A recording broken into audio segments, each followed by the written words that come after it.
കുറച്ച് നല്ല നാടൻ പഴുത്ത മാങ്ങ കിട്ടിയിട്ടുണ്ട്. ഇന്ന് രാവിലെ ഏട്ടൻ തോട്ടത്തിൽ പോയിട്ട് വരുമ്പം എനിക്ക് കൊണ്ടു തന്നെയാണ്. ഒന്ന് മുറിച്ച് നോക്കുമ്പോഴേക്കും ചെറുതായിട്ടൊരു പുളിയുണ്ട്. അപ്പം വെറുതെ കഴിക്കാനൊരു ടേസ്റ്റില്ല. അങ്ങനെ ഞാൻ എന്താക്കി, നല്ല ചൂടല്ലേ അപ്പം ലേശം നല്ല തണുത്തൊരു ജ്യൂസ് ആക്കി കുടിക്കാമെന്ന് വിചാരിച്ചു.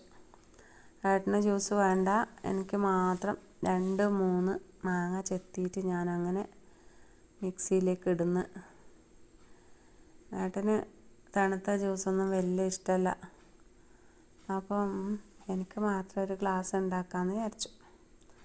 അങ്ങനെ മാങ്ങയെല്ലാം ഞാൻ 2-3 ചെത്തി മിക്സിയിലേക്ക് ഇട്ടുകൊണ്ടിരിക്കുന്നു. ഇനി ഇതിലേക്ക് കുറച്ച് നമുക്ക് 2 സ്പൂണ് പഞ്ചസാര ഇട്ട് കൊടുക്കാം. കൂടുതൽ മധുരം വേണ്ട, എന്നാലും മധുരം വേണം താനും. അങ്ങനെ ഞാൻ 2 സ്പൂണ് പഞ്ചസാര ഇതിലേക്ക് ഇട്ട് കൊടുക്കാം. മാങ്ങാ ജ്യൂസ് എല്ലാവരും ഉണ്ടാക്കുന്നത് തന്നെയാണ്.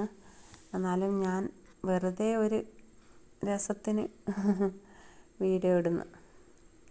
അതിലേക്ക് കുറച്ച് വെള്ളം കൂടെ ഒഴിച്ചു കൊടുക്കാം. ഇനി ഇത് നമുക്ക് നല്ല പോലെ അരച്ചെടുക്കാം. മാങ്ങേൻ്റെ തൊലിയോട് കൂടിയാണ് ഞാൻ അരക്കുന്നത് കേട്ടോ. എന്നാലും നല്ല ടേസ്റ്റാണ്. നല്ല പോലെ അരച്ചെടുത്തു. ഇനി നമുക്കിത് അരിച്ചിട്ടൊരു പാത്രത്തിലേക്ക് റെഡിയാക്കാം. അരിച്ചെടുത്തു. ഇനി നമുക്ക് ഈ ഗ്ലാസ്സിലേക്ക് ഒരു 2 കട്ട ഐസ് ഇടാം. അതിലേക്ക് അരിച്ചു വെച്ച മാങ്ങാ ജ്യൂസ് ഒഴിച്ചു കൊടുക്കാം. അപ്പം നമ്മൾ മാങ്ങ ജ്യൂസ് റെഡി. ഞാൻ വീണ്ടും ഒരു ഐസ് കട്ടയും കൂടെ ഇട്ട് കൊടുത്തു. എനിക്ക് മാത്രം കേട്ടോ, ഏട്ടനില്ല. നല്ല അടിപൊളി മാങ്ങാ ജ്യൂസ്. ഇനി ഇതൊന്ന് ടേസ്റ്റ് ചെയ്ത് നോക്കണ്ടേ നമുക്ക്? അപ്പം നമുക്കിത് ഒന്ന് ടേസ്റ്റ് ചെയ്ത് നോക്കാം. നല്ല ചൂടിന് നല്ല അടിപൊളി തണുത്ത ജ്യൂസ്.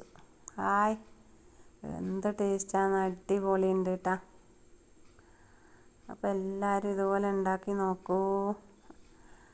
Okay, bye bye.